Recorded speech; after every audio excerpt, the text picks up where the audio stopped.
ICCR scholarship নিয়ে যারা চিন্তায় আছেন তাদের জন্য হচ্ছে আমরা আইসিসিআর এর পোর্টালে আগের মতোই ঢুকবো। পোর্টালে ঢুকলে আগের মতোই লগ ইন করা যাচ্ছে।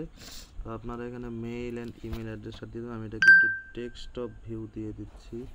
ডেস্কটপ সাইট ভিউ দিয়ে দিলে দেখেন এখানে হইতেছে কাজ করবেন, আপনার ইমেইল অ্যান্ড পাসওয়ার্ডটা দিয়ে দিবেন। ইমেল অ্যান্ড পাসওয়ার্ডটা চলে আসলো। দেন আপনি কোনটার জন্য আবেদন করছেন, আর অ্যাপ্লিক্যান্ট যেমন আমি পোস্ট গ্রাজুয়েশনের জন্য আবেদন করেছি, রেজিস্ট্রেশন করেছি 25-26-এর জন্য। আর এখানকার যে নাম্বারটা যে ক্যাপচাটা আমাকে দেওয়া হয়েছে, ক্যাপচাটা আমি দিয়ে দিলাম। ক্যাপচা হচ্ছে B5 capital U capital D capital S, তারপর হচ্ছে নাম্বার 5 অ্যান্ড কে, এইটুকু দিয়ে আপনাকে সাবমিট করতে হবে। দেন যখন সাবমিট করা হবে,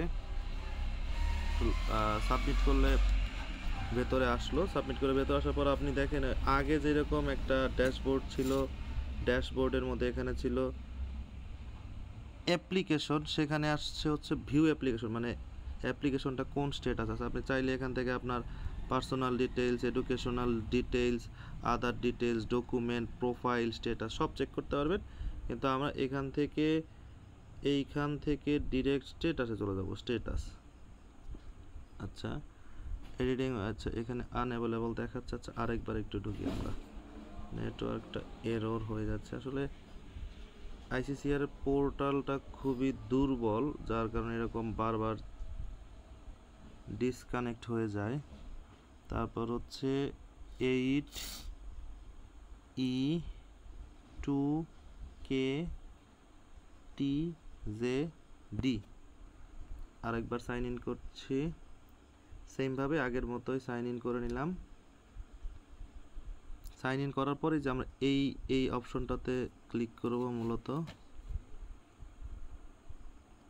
এখানে যে ভিউ অ্যাপ্লিকেশন অপশনটা আছে, ভিউ অ্যাপ্লিকেশনে আপনি ক্লিক করলে যেখানে আপনার অ্যাপ্লিকেশনের ডিটেলস দেখাচ্ছে, অ্যাপ্লিকেশনের ডিটেলস দেখাইলে আপনি তাহলে এখানে ঠিক আছে অ্যাপ্লিকেশন হয়েছে, তাহলে আপনি যেখানে স্ট্যাটাস ক্লিক করতে হবে। স্ট্যাটাস ক্লিক করলে আপনি যে 5টা বিশ্ববিদ্যালয়ে আবেদন করেছেন সেই 5টা বিশ্ববিদ্যালয়ের লিস্ট চলে আসবে এবং স্ট্যাটাসে সাবমিটেড অবস্থায় আছে, তারা এখন আপনি এটা চেক করেনি এবং আন্ডারটেকিং হিসাবে ভিসা অ্যারাইভাল, এখানে সকল তথ্যগুলোই পেয়ে যাবেন। তাহলে আমরা এটার পরবর্তী এটা চেক করব হচ্ছে স্ট্যাটাসে গিয়ে যে আমাদের স্ট্যাটাস আসলে কী শো করতেছে।